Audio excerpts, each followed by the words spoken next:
Pas itu akhirnya bapak sendiri di rumah sakit, ada sahabatnya datang. Kayaknya sahabatnya itu dari ITB, dia mengerti bahwa memang ada yang kayak keganjalan gitulah di hati beliau gitu ya. Beliau udah sulit ngomong, cuman dia bilang kayak udah Indonesia tuh bakal baik-baik aja. Itu berapa jam habis itu meninggal udah. Masalah hari ini yang dan sekarang ini lebih kelihatan ya di zamannya Pak Prabowo. Pak Prabowo mau 8%, tapi 8% ini ditanya ini dari sektor mana sih, daerah mana sih, plannya apa sih? Itu tuh kurang clear gitu bang jawabannya. Kita nggak bisa hanya melihat ya Purbaya nggak cukup, bang harus Menteri Perekonomian, harus Menteri Keuangan, Menteri SDM, ya kan sumber daya penting kan, perlu Menteri Perdagangan, ya kan. Jadi perlu beberapa kementerian yang core ini benar-benar perlu ada strategi yang mantap gitu bang.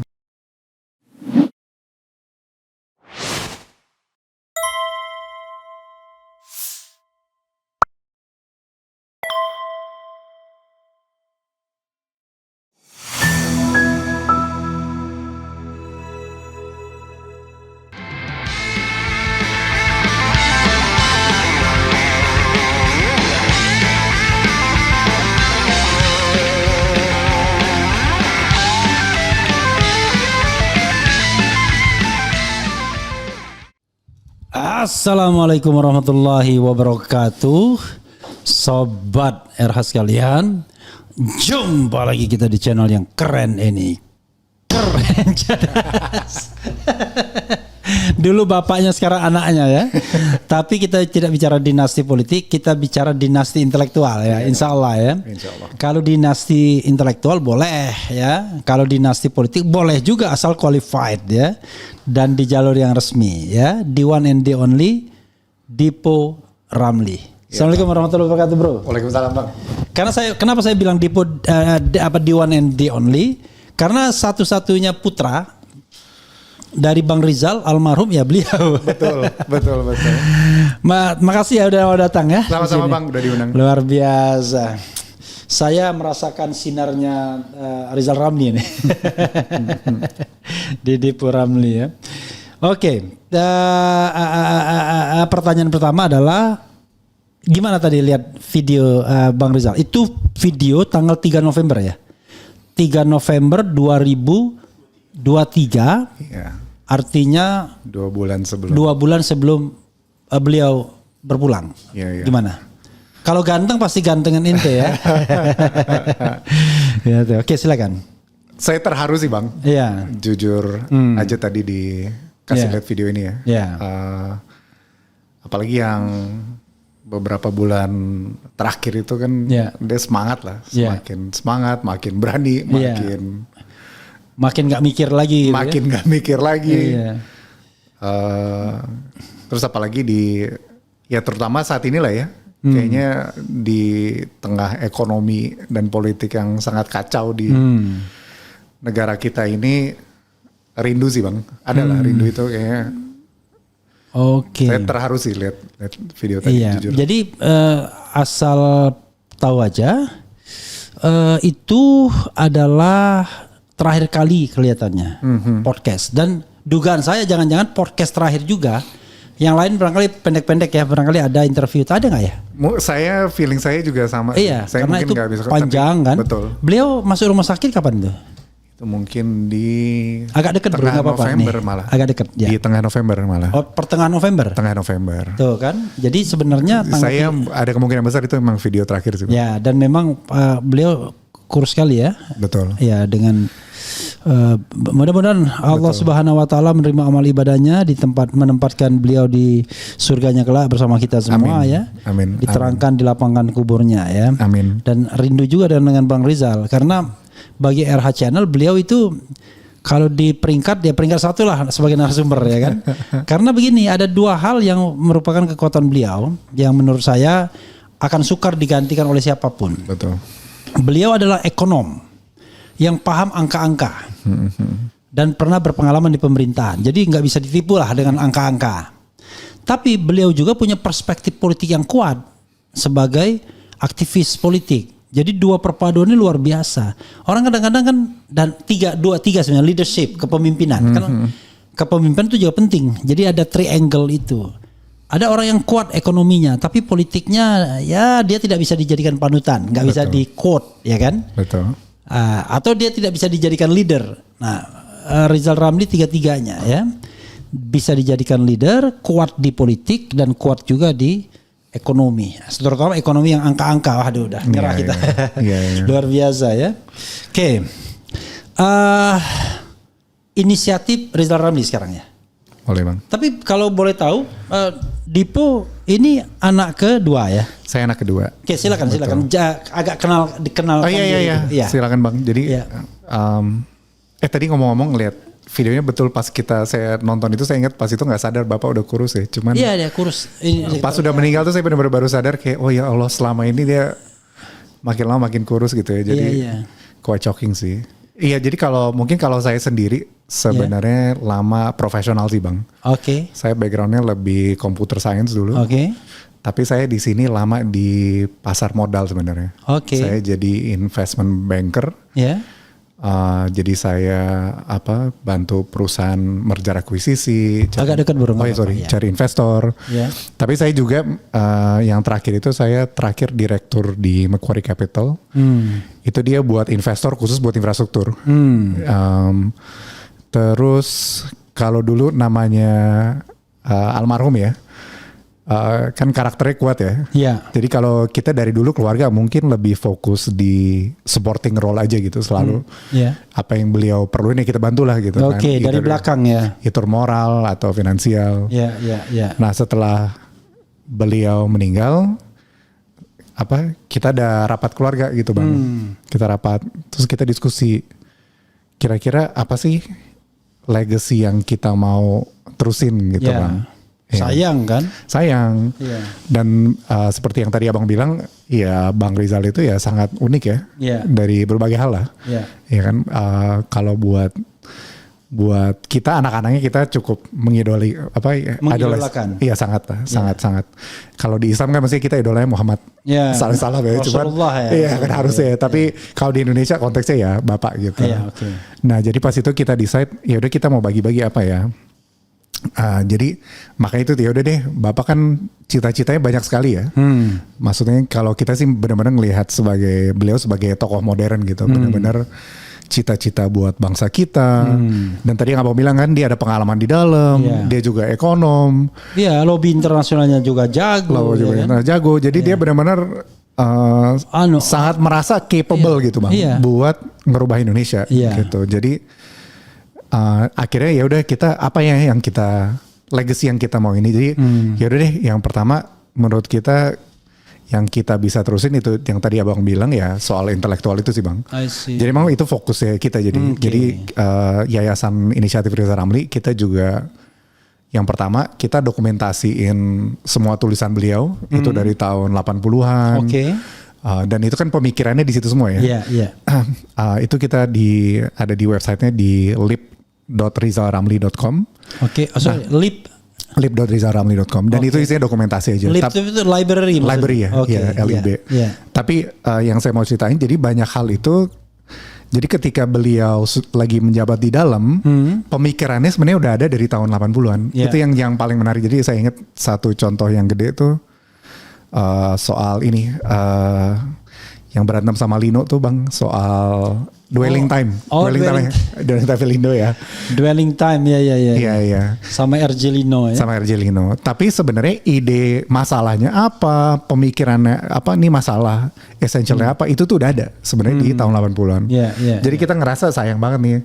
Akhirnya dari kita sekeluarga ya udah diputusin saya yang fokus ke ekonomi nih. Jadi itu makanya alasan saya mulai program doktor ekonomi di UI setelah beliau meninggal gitu. Gitu. Jadi Anda dikorbankan ya, karena dengan adik dan kakak. Karena maksudnya beliau kan juga orangnya ini ya, aktivis kan, juga all in, semua itu all in kan. Dia nggak setengah-setengah ngerjain sesuatu. Jadi Anda harus all out juga. All out juga. Terus kita juga bukan yang keluarga, kita punya bisnis banyak atau aset banyak gitu, bukan. Bukan itu legacy kita gitu. Jadi ya udahlah kita coba aja gitu. Jadi dan Anda akhirnya kerjaan berhenti? Saya ada consulting sendiri. Itu masih jalan tapi pelan-pelan. Oke, itu tetap dijalankan ya. Terjalan. Tapi ada nggak pekerjaan yang akhirnya Anda tinggalkan? Ada ya? Ada. Oke. Ada. Jadi Tapi I think all in all bagus sih Bang. Maksudnya saya nggak ngerasa apa ya? nggak ngerasa kekurangan income? Ya itu sih ada lah ya selalu ya cuma. Tapi maksudnya nggak ngerasa beban gitu. Oke. Something malah itu kehormatan gitu buat kita. Gitu. Itu sih Bang. Jadi Yayasan Inisiatif Rizal Ramli mungkin kita belum banyak kegiatan ya sampai saat ini. Tapi sambil diminum bro, nggak apa-apa. Iya, makasih, Tehnya makasih, kalau Bang. di ini terlalu nanti terlalu pucat ditarik juga nggak apa-apa tehnya. Makasih, Bang. Iya, oke.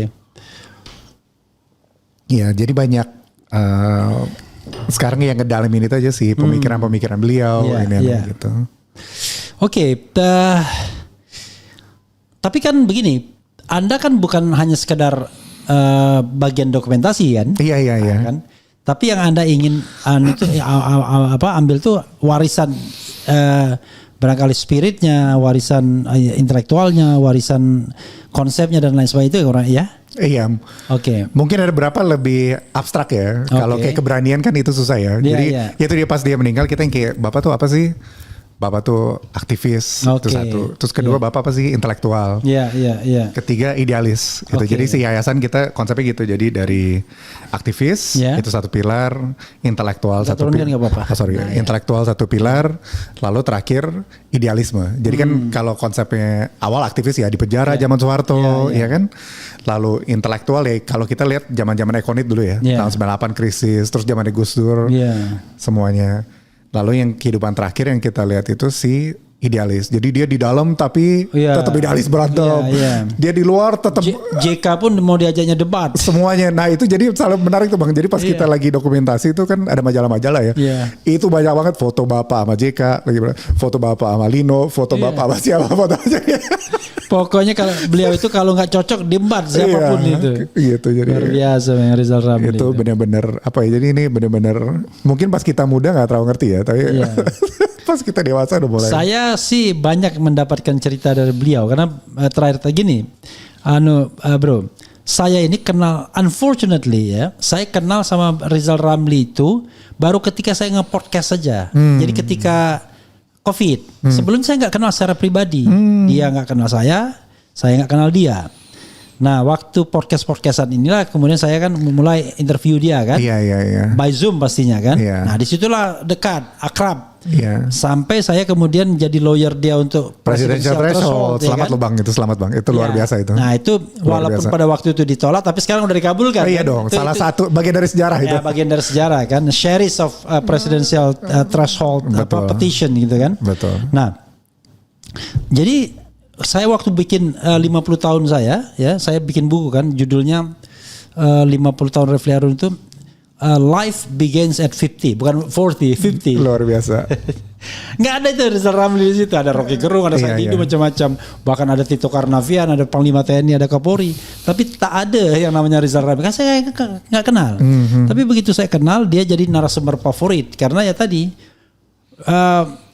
nge-tweetnya kan gila-gilaan. Iya.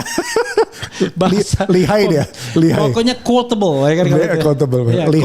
Lihai dia kalau bikin tweet itu quotable. Luar biasa itu, betul. Luar biasa Rizal Ramli. Oke. Nah, tapi Bang Rizal senang banget dong ngerjain tadi ngomongin yang presidential threshold itu ya. Menurut saya itu passion dia ya. Iya maksudnya passionate gitu ya. Passionate dia. Maksud dia benar-benar melihat, karena ada tulisannya soal itu sih Bang. Dia benar melihat itu masalah struktural politik kita gitu.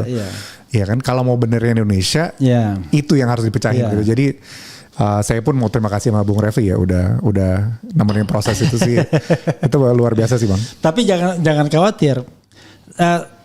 Walaupun kita free of charge ya kan, tapi tidak betul-betul gratis. Ada juga uang yang dikasih ke kita. Untuk ukuran lawyer yang profesional kecil, tapi untuk ukuran makan permen lumayan. Iya. Tapi dampaknya luar biasa lah itu. Iya, oke. Good luck ya pokoknya. Mudah-mudahan lah almarhum diterima di sisi Allah Subhanahu wa taala ya. Oke. Nah, sekarang tantangan Anda yang paling besar adalah kan orang pasti akan membandingkan terus kan. Di Poramli, apalagi Anda masih dalam proses belajar. Iya. Dari tahun berapa ini doktornya? programnya? Saya jadi baru tahun kedua, tapi di pasar modal itu sendiri saya cukup lama sih. Kalau di pasar modal kan biasa ya, jadi research analyst tuh. Iya. Ini ekonomi, tapi mungkin beda ya, nggak sama dokter tuh sedikit beda ya. Beda. Gitu. Artinya kan kalau di sana kan lebih melihat betul-betul Lebih ekonomi dalam praktek kan. Iya. Jadi bagaimana bangku bergeser, bangku berderit aja udah bisa diperhitungkan. Iya. Jadi saya ngerasa alhamdulillah sih saya banyak mungkin pengalaman kerja yang cukup. Saya pernah jadi relate ya. Jadi misalnya operator, pernah buka bisnis, pernah jadi pegawai, pernah jadi investor. Iya. Iya kan sekarang jadi akademik gitu. Jadi mungkin yang belum ya tadi yang soal kerja di pemerintah ya, itu yang belum. Karena Bang Rizal ya makanya lengkap. Di pemerintahan pun pernah dia jadi Menteri Perekonomian, pernah Menteri Keuangan gitu ya. Iya. Pernah jadi Kabulok kalau nggak salah. Betul. Nah, Jadi kalau usianya 40-an waktu itu ya, ketika Bulog 40-an. Itu 40-an. Betul. Ya, jadi kalau dibandingkan berat yang maksudnya kita susah lah menjadi burden Anda itu beban Anda itu berat banget. Bukan objektif sih itu jadi. Aman kalau itu. Tapi barangkali Anda ya cari melipir daerah tempat lain kan, walaupun lingkupnya ya ekonomi gitu ya. Betul. Ya konsentrasi Anda ekonomi apa? Makro ya. Ya pastilah kalau mikro kan. Iya. Nggak cocok dengan Rizal Ramli makro. Betul. Makro tapi konsentrasinya yang lebih yang lebih detail saya lebih di machine learning sama AI sih, sama economics. Oke. Jadi lebih di situ ya. Oke, mudah-mudahan sukses ya. Thank you Bang. Kemarin itu saya lihat ada acara. Unfortunately saya nggak datang karena pada jam yang sama saya jadi pembicara di kami. Koalisi Indonesia bicara tentang reformasi Polri. Itu acara, tampilkan Dok ya nanti acaranya itu ya. Ya, itu acara menghasilkan tokoh-tokoh mengundang tokoh-tokoh. Kehebatan Rizal Ramli karena dia itu di pemerintahan, ya dikenal semua orang pemerintahan. Sama Luhut aja dia bestie sebenarnya. Sama Luhut ya, sama Jokowi pun ya bestie juga dia. Semua love and hate relation. Iya, jadi antara benci dan rindu tuh kalau sama Rizal Ramli kan. Oke. Itu apa yang Anda bikin kemarin itu menghadirkan banyak tokoh gitu? Oh yang ekonom ya Bang ya? Iya. Itu jadi kita ada acara sama 8 ekonom. Itu ada yang dari PCO yang dari pemerintah, Pak Fitria, terus ada Pak Ferry Latuhihin yang lalu ada Bung Yanwar Rizky. Yanwar Rizky yang kurus itu ya? Iya, terus nggak ketawa. Amin aja deh. Oke. Terus ada ekonom dari KOR, ada beberapa ekonom senior gitu. Jadi kita mereview 1 tahun Jokowi sih Bang. 1 tahun Prabowo. Masih Jokowi terus sih kita. Itulah kehebatannya. Ini luar biasa ya, kayak di Malaysia kemarin salah ngomong. Iya. Jadi brandnya Jokowi itu belum hilang setelah 1 tahun. After 1 year masih orang menyebut Jokowi Presiden Indonesia. Sorry, Presiden Prabowo, kita evaluasi 1 tahun Presiden Prabowo gimana? Oke, itu yang dilakukan oleh Rizal Ramli inisiatif Rizal Ramli ya. Salah satu. Ini terus ada acara lain lagi setelah itu peluncuran buku sih memang. Kalau itu sama aktivis-aktivis, beberapa sahabat-sahabat lamanya. Iya. Luar biasa ya. Jadi tapi jangan lupa pergaulan Rizal Ramli itu tidak hanya para ekonom. Betul. Semua lintas bahkan bahkan mahasiswa pun dipergaulin sama dia. Iya, saya pas muda tuh saya sempat nanya ini ngapain sih ini sama anak muda gitu. Tapi ya kita nggak ngerti kan. Dia kalau dilihatnya anak muda bagus, diundang sama dia makan. Betul. Kayak ketua BEM UI itu siapa? Lupa saya. Iya. Banyak Bang. Iya, yang kemarin dia di ban gitu. Bukan di ban, dia apakah? Di jabatannya dibekukan. Jadi dia itu kelebihan Bang Rizal itu adalah ada watak egaliternya, bisa ke bawah, tapi dia juga punya a certain degree kalau di elit politik kan ya kan. Betul. Nah, itu hebatnya dia. Betul. Gitu. Bahkan orang seperti Luhut aja. Nah itu dia. Jadi dia temennya benar-benar beragam banget. Beragam banget. Itu pas meninggal tuh kayaknya benar-benar baru ngeliat. Karena semua bareng kan. Iya. Saya kan lihat yang datang Prabowo. Iya. Luhut, Prabowo datang. Luhut datang. JK juga datang. JK juga datang. Siapa? JK. Kemudian Sri Mulyani juga datang. Padahal Sri Mulyani tuh selalu dihina sama dia. Bilangnya pada Mbak Sri gitu ya. Iya. Mbak Sri. Terus Menteri Keuangan terbalik katanya. Betul. Betul. Tapi kalau kita lihat The Last Day of Sri Mulyani, ya betul juga Bang Rizal jadi The Last Day ya. Betul. Luar Tapi itu yang pas datang tuh benar-benar ya misalnya ada yang Islam banget, terus ada yang kiri banget, terus ada yang sangat pokoknya benar-benar beragam ya. Ada yang mafia setengah-setengah mafia, ada yang profesional, ada yang politik. One day ya. Waktu saya main ke Bang Rizal, dia cerita tentang seorang pengusaha yang terkenal sebagai mafia lah. Datang ke sana. Waktu itu dia sebagai menteri. Itu orang tuh dibentak-bentak sama dia. Kenapa? Biar kita sok jagoan gitu. Ya, itu. Tapi saya nggak mau sebutkan namanya. Iya. Jadi dia cerita, ngapain kamu kesini? Ya enggak bang, kita kan mau kenal. Kalau kalau yang lain kan, maksudnya dikasih duit aja udah selesai. Kalau abang kan nggak bisa gitu. Ada perkataan dia yang lucu, tapi nggak layak kalau dia omongkan. Gitu ya, Bang. Oke, luar biasa ya. Iya, benar-benar luar biasa. Ada yang sopir angkot, ada tukang gojek. Saya juga inilah luar biasa. Padahal ya kalau Bang Rizal tuh mau cari duit tuh enak banget, mudah sekali dia. Aduh Bang, goyang-goyang. Waktu Econit itu ya, dia Bang. kalau ngomong sedikit aja udah duit semua itu. Bener Bang, bener. Hanya untuk evaluasi. Kita keluarga bukti nyata bahwa Pak Rizal menolak. Iya. Berbagai hal ya. Itu luar biasa sih. Iya. Itu benar-benar luar biasa. Karena saya saudara sekalian, saya kan sering datang ke rumah beliau akhir-akhir ini sebelum beliau wafat tuh. Ya cukup sederhana lah untuk kehidupan seorang yang pernah jadi profesional di bidang ekonomi kan. Luar biasa beliau itu. Begitu dia ke rumah saya, dia kagumin rumah saya. Iya. Padahal ini rumah ngarang-ngarang aja. Pelita nyata. Karena dipikirnya aktivis itu pasti kere. Iya benar. Jadi kalau ada rumah kaget jadi bingung deh. Jadi standar aktivis mesti dinaikin nih setelah. Ada padahal kita ini lawyer bukan hanya aktivis. Iya betul. Sama Termul kan bilang apa ini katanya nggak ada kerjaan. Allahu Akbar ya. Iya. Oke. Barangkali apa obsesi Anda soal menjadi Rizal Ramli dalam tanda kutip ya, kemudian mengambil S3, kemudian Anda sendiri represent yourself kan untuk katakanlah menjadi intelektual seperti Rizal Ramli dan lain sebagainya, tanpa berpikir bahwa Anda bisa mengejar dia atau tidak, itu soal lain. Tapi apa yang Dipo pikirkan soal ke depan ini bersama bendera Rizal Ramli? Iya. Jadi yang saya bilang tadi sih Bang, yang paling kita pengen rawat, kita mau jaga itu adalah mimpi-mimpi beliau ya. Jadi visi misi untuk Indonesia ini itu yang paling berharga buat kita, jujur aja. Oke. Dan Bapak tuh kan pengen sekali jadi presiden ya. Ada periode kan tahun 2004 dia sempat ikut pemilu dan segala. Jadi dia sering sekali tuh, nih gue jadi presiden nih, pasti gue kerjain ini nih, pendidikan pasti gue gratisin. Gue kalau jadi presiden pasti daerah Papua gini nih cara bangunnya. Atau kalau gue jadi presiden, dan itu kita diskusi seperti itu banyak sekali ya. Dan menurut saya dari tadi yang 3 pilar itu, dari aktivis, intelektual, terus mungkin idealisme. Kalau saya sendiri mungkin hanya bisa ngambil yang kedua ketiga gitu. Iya kan, karena aktivis ya saya nggak pernah di penjara juga, bukan beda periode lah gitu. Tapi kalau dari saya pribadi, paling nggak bisa menciptakan. Jadi kalau saya project yang besar ini saat ini adalah menciptakan semacam blueprint Bang.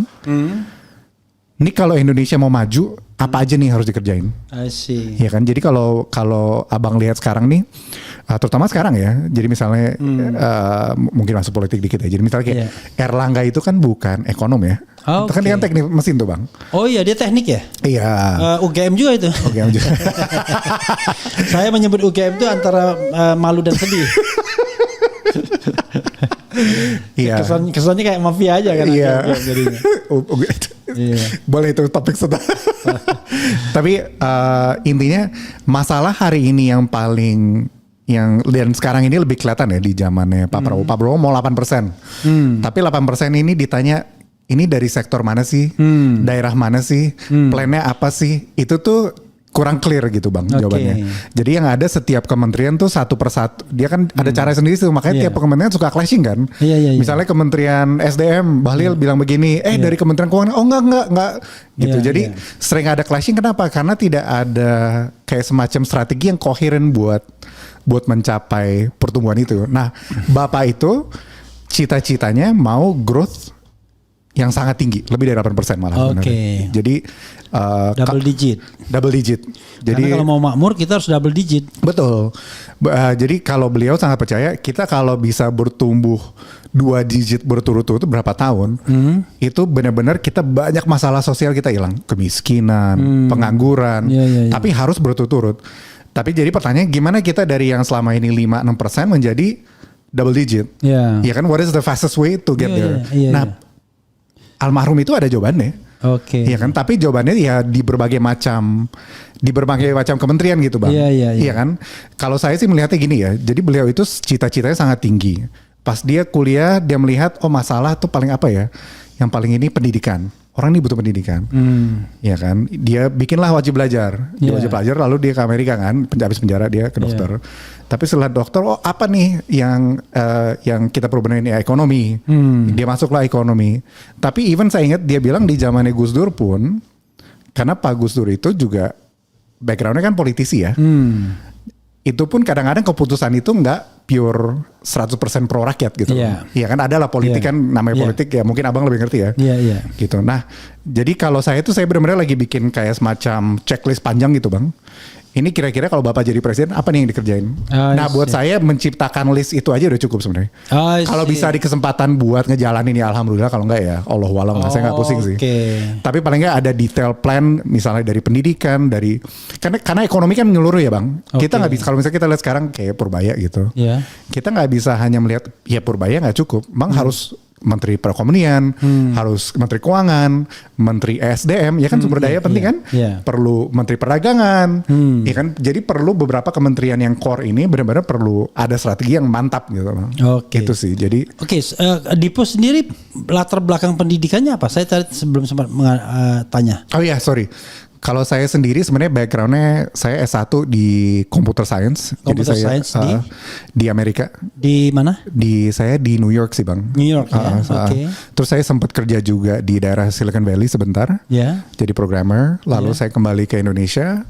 Saya di Indonesia bekerja sebagai research analyst di pasar modal. Ya kan. Lalu saya pelan-pelan jadi investment banking.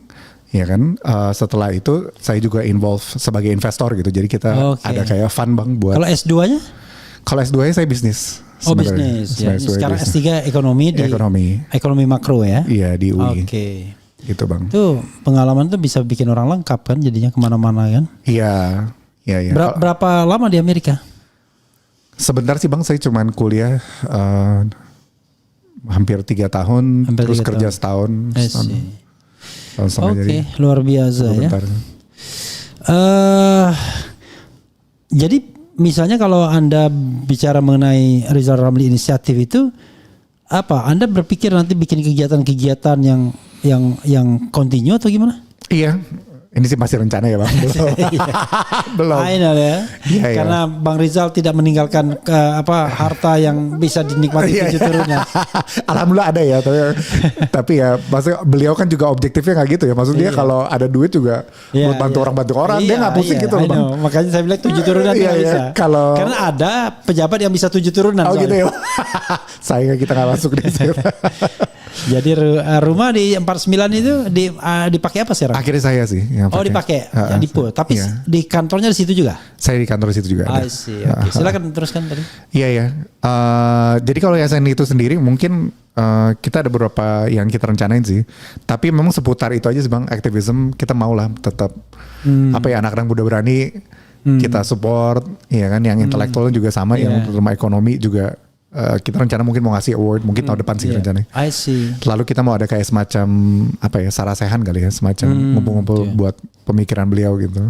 Jadi kalau sekarang ada orang ngetop RRT kan, Roy Rismond Tifa. Iya. RR itu dulu ya tukang kritik tuh RR semua. Satu Rizal Ramli, dua Rocky Gerung, tiga Refli Harun. Betul. Trio ya.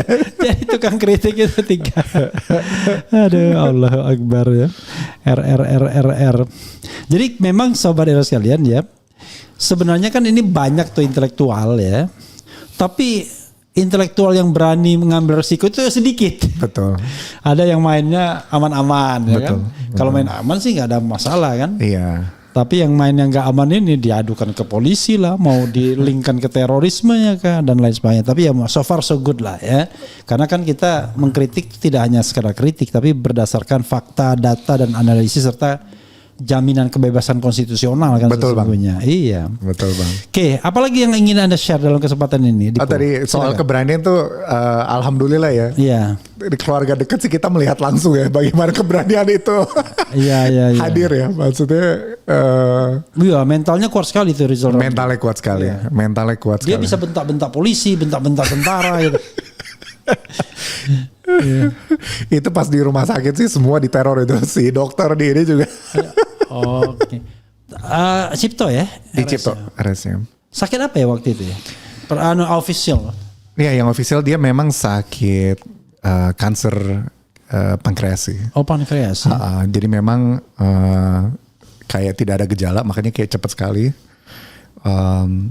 Tapi pas udah ketahuan juga benar-benar cepet kayak komplikasinya. Langsung stadium 4 begitu ya? Iya.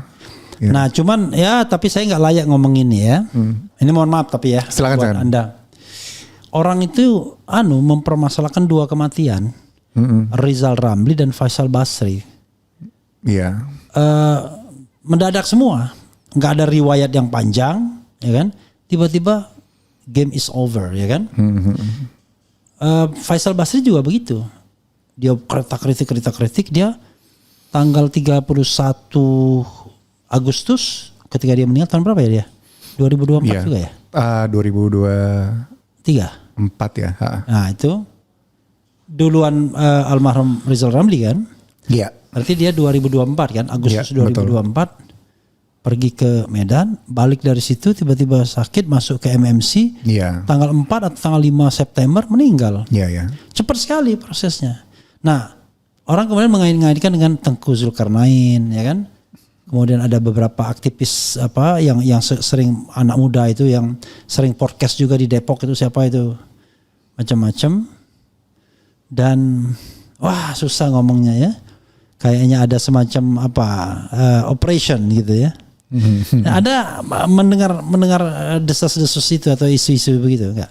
Banyak ya yang suka teori kali ya. Yeah. Tapi saya bisa jamin sih kalau almarhum Bapak memang sakit ya. Oh, tapi memang beliau itu karakternya sakit itu dia nggak terima sakit. Oke. Dan juga dia karakternya nggak mau melihat orang lain melihat dia lemah gitu. Dari dulu tuh karakter gitu. Jadi dia nggak mau orang lain tahu dia sakit gitu. Karena dia buat dia penting nih kelihatan lemah atau enggak. Jadi apakah dibilang dadakan? Menurut saya sih enggak ya. Karena sebenarnya memang ada masalah udah lama ya. Mungkin tadi sempat cerita juga ya. Emang bandel aja.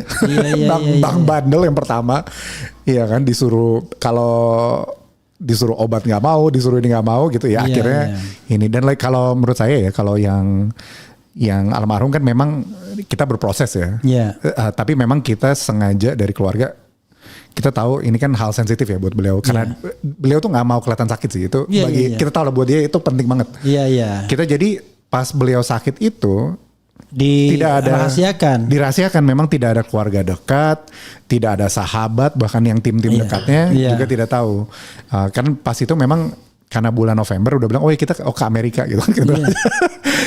Jadi kalau di Rizal Ramli alhamdulillah kayak kita juga adik saya datang, kita benar-benar nemenin sih sampai terakhir dan itu menurut saya nggak secepat Faisal Basri ya. Iya. Kalau Faisal Basri hitungan hari cuma.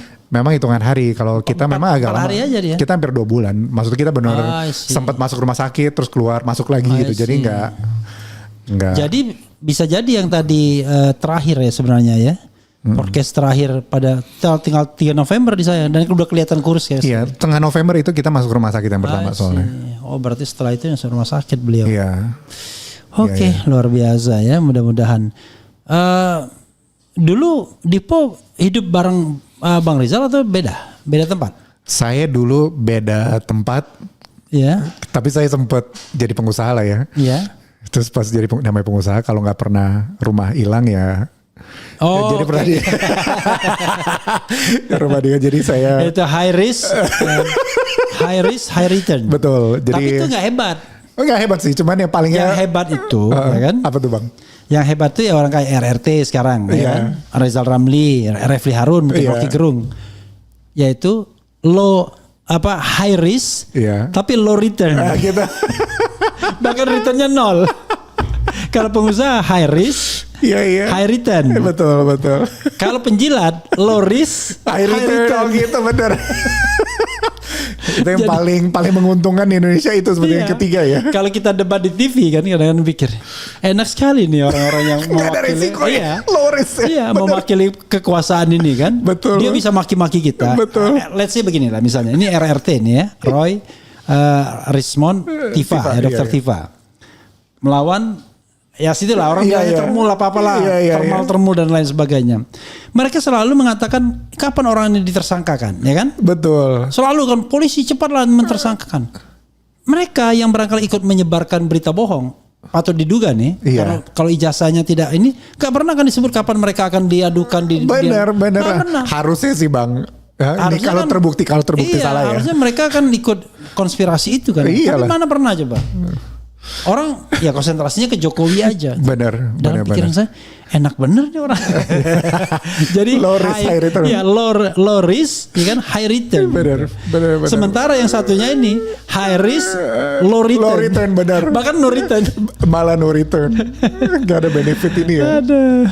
Tapi itu ini luar- kayak gini, tapi itu teman-teman luar biasa. Nyetak buku begini kan. Betul, Mana betul. ada sponsor apa-apa, swadaya aja kan. Iya, tapi ini luar biasa sih teman-teman. Ya. Ini sih. Saya juga salut karena Iya. apa? Menulis buku itu nggak gampang. Betul. Maksudnya kita butuh konsentrasi, butuh spending time, Iya, ya kan, iya. untuk duduk Fokus. gitu. Saya kan mau sama Dokter Tifa sama Roy Suryo mau nulis Gibran Black Paper gitu kan. Oh gitu. Oh dia versi keduanya ini ya. Ya, saya versi yang sekarang ini. Nah, saya kan dari perspektif hukumnya. Itu pun setengah mati, aduh. Karena sudah audio visual kan. Iya. Dengan audio visual agak susah bagi kita untuk. Padahal dulu saya termasuk penulis yang produktif juga sebelum tahun 2020 ya. Tapi sekarang berat sekali untuk menulis itu gara-gara kita sudah masuk dunia audio visual seperti ini. Kan? Iya. Jangankan nulis kita yang publikasinya lama. Ini aja kita selalu pengen siaran langsung. Saking nggak mau ngedit. Saking gak mau ngedit. Dan ini high risk. Iya betul. Kalau- low return. Iya. Itu Kalau- moto bagus tuh bang. Iya. Iya kan, kalau Anda pretend to be an activist ya kan, Iya, ya siaplah ambil ini. Betul, Ya kan? betul. High risk low return. Betul. Gitu. Luar biasa. Oke, apa lagi yang mau Anda share dalam kesempatan ini? Yang barangkali merupakan obsesi Anda, obsesi keluarga, atau barangkali pesan-pesan. Ada pesan terakhir Bang Rizal nggak? Yang sempat Dipo dengarkan. Mungkin secara umum aja kali ya bang ya. Iya. Jadi sebelum almarhum meninggal memang saya rasa tuh nasionalistiknya benar-benar keluar sih. Kayaknya jadi kan beliau udah sakit ya. Yang terakhir itu dia udah sakit. Terus yang terakhir tuh kayak keluarga udah putusin kayak udahlah kita kayaknya nih susah lah buat diterusin, kita pindah ke rumah aja, nggak usah di rumah sakit, nggak apa-apa, dari rumah sakit juga udah boleh. Setelah 2 bulan ya kan, kita 2 bulan di ICU berbagai macam lah tindakan. Nah pas itu akhirnya bapak sendiri di rumah sakit, ada sahabatnya datang. Kayaknya sahabatnya itu dari ITB, dia mengerti bahwa memang ada yang kayak keganjalan gitulah di hati beliau gitu ya. Beliau udah sulit ngomong, cuman dia bilang kayak, Jal, udah Indonesia tuh bakal baik-baik aja, ya kan? Itu berapa jam habis itu meninggal udah. Oh, 2 jam. Jadi Sorry, kalau maaf, meninggalnya tanggal berapa itu? Tanggal 2 Januari ya. 2 Januari. 2 Januari 2004. Pukul abis enggak setelah kayaknya sore deh bang. Sore ya, atau abis iya. maghrib ya. Saya Ya, nggak lupa. ketawanya saya tahu lagi live kan. Dulu masih jahiliyah saya kan. Iya, iya. Malam-malam live gitu Iya, kan. iya. Sekarang kita udah menghindari itu. Iya, jadi kalau kita ngeliatnya kayak benar-benar beliau peduli lah bang. Menurut saya banyak banyak alasan, banyak tindakan dia yang sangat-sangat peduli negara kita lah, kondisi negara kita gitu. Jadi kita ngelihatnya pas itu dia nggak mau meninggal sampai kayak tenang bahwa itu kayak Buyung Nasution juga, almarhum Buyung. iya gitu. betul. Dia tulis wasiat Iya. selamatkan Indonesia apa jaga LBH. Iya. Benar-benar orang pejuang mau meninggal pun. Benar. Jadi kayaknya masih pikiran mikir itu gitu. ada tuh. Saya ingat saya sehari sebelumnya emang bilang udah. Saya bilang pas beliau lagi ini saya kayak, Pak udahlah Pak udah gue beresin semua udah pokoknya apapun udah tenang aja gitu. Iya. Jadi apa ya, emang ini ya memang nasionalis lah kalau gitu. Iya. Soalnya ada cerita juga ya. Tapi nggak enak kayak diungkapkan ya. Coba aja bang. About his wife yang sakit juga itu. Iya. Yang pertama yang kedua. Dua-duanya kan kalau nggak salah. Dua-duanya cancer juga. Iya. Jadi dia take care of her itu luar biasa gitu. Oh iya itu juga. Mau diceritakan? Iya.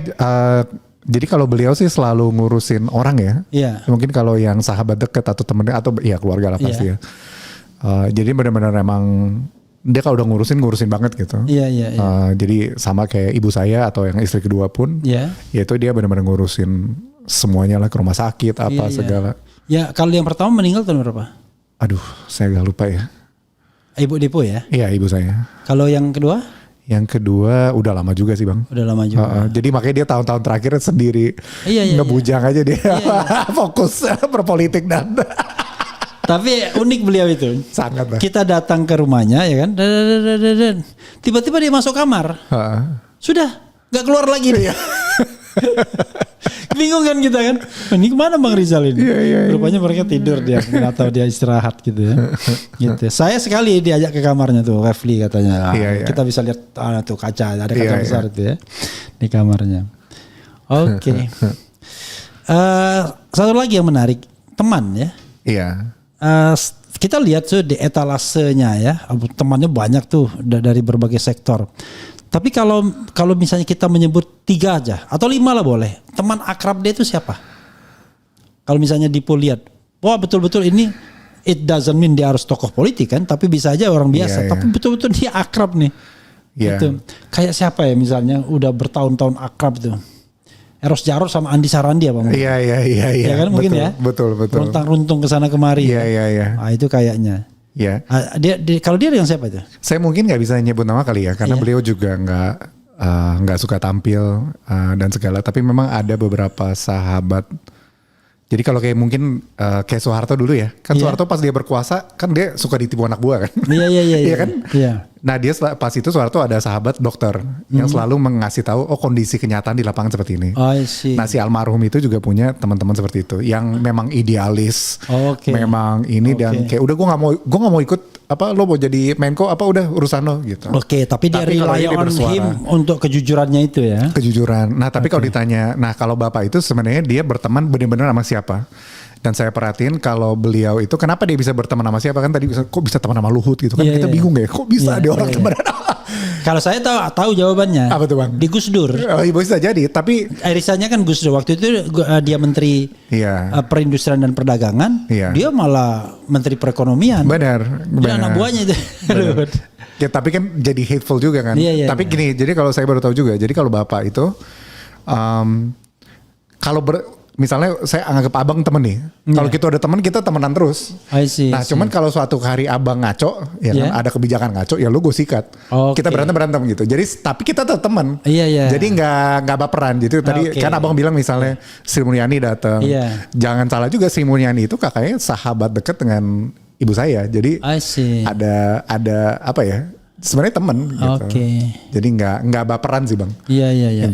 Dia ya mungkin ya karena dia dari suku luar Jawa ya memang agak lebih kan frankly speaking kalau ngomong speak up, itu betul. Ya. Jadi tapi ya memang makanya saya cocok sama Bang Rizal itu Karena saya bisa nanya apa aja. Iya. Bakbuk, Iya. nggak perlu pakai perasaan. Dia nggak kan? baperan. Iya, nggak baperan dia itu. Jadi saya ingat Begitu kayak saya gebrak kan begini, Refli, baru kali ini saya digebrak begini. tapi dia seneng. Terus dia seneng orang bandel. Iya. Dia jadi kalau bandel kayak Bang Rev ini kan bandel nih. Iya. Pada pasti cocok. Dia tuh doyan yang bandel-bandel emang. Pokoknya harus nanya betul gitu. Allahu Akbar. Iya. Jadi kayak Luhut itu misalnya, ya dia tetap anggap teman. Oke. Iya kan, walaupun berantem bisa. Iya. Apa bisa kesel Yang banget. jelas kalau ada acara apa-apa ya Rizal Ramli datang. Iya. Gitu. Dan dia selalu melihat, dia agak positif sih orangnya. Jadi misalnya musuhan gitu, kadang-kadang dia juga misalnya JK ya. Iya. Ya kan JK sempet. Oh iya soal ini, power plan lah. Berbagai macam lah pokoknya. Ya terutama ya, dan dia ngerti rantai bisnis JK itu lagi gila-gilaan. Iya, bisa tuh kayak misalnya ada acara makan, JK datang, bapak berdiri pulang gitu, itu bisa. Iya, tapi dia tetap respect gitu. Jadi apa ya, dia melihat ya lu ngaco soal kebijakan gitu. Mungkin lo sebagai orang tuh lu baik, sebagai keluarga lu baik, itu dia tetap akuin gitu. Jadi dia itu Rizal Ramli itu paling tidak suka dengan orang korup. Iya. Jadi kalau dia persepsi orang itu korup, wah dia udah malas aja. Iya malas aja pokoknya. Saya tahu nih ada tokoh politik, malas sama dia. Iya. Oke Dipo, apalagi Dipo sebelum Anda closing statement, kalau mungkin ada yang lupa ingin sampaikan, mau mengucapkan terima kasih, mau minta dukungan, apa silakan saja. Oh iya, kalau terima kasih udah pasti lah Bang. Saya benar-benar ngerasa terhormat sih diundang ke sini. Bukan terima kasihnya kepada dia? halayak yang sudah selama ini berinteraksi dengan Bang Rizal gitu. Oh iya.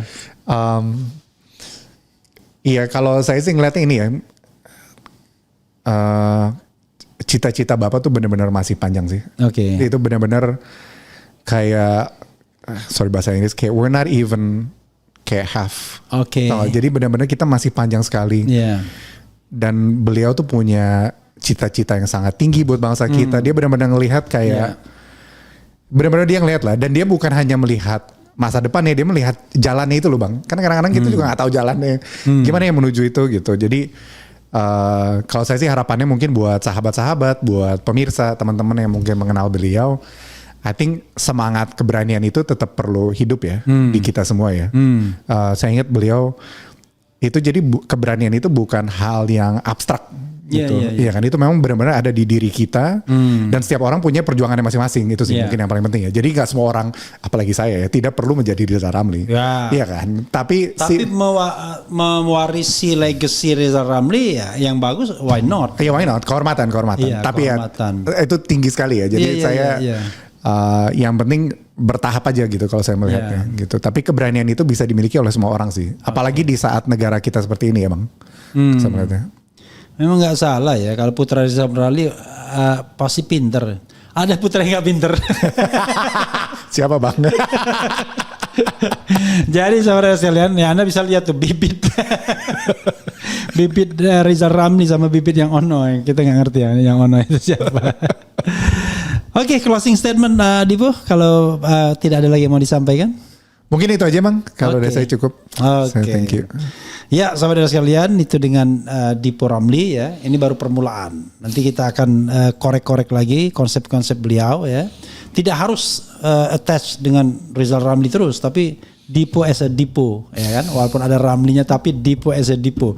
Dipo Satria ya. Betul Bang. Dipo Satria Ramli itu kelihatan tuh kalau bapaknya nasionalis ya. By the way, Anda tingginya berapa? Tinggi sekali kayak kelihatan. Tinggi ya, 179. 179. Padahal Bang Rizal nggak tinggi nih, berarti termasuk bibit dari Orde Baru yang agak makmur. Gizinya membaik. Oke, sahabat sekalian, wassalamualaikum warahmatullahi wabarakatuh. Keren. Waalaikumsalam. Cadas. Yeah.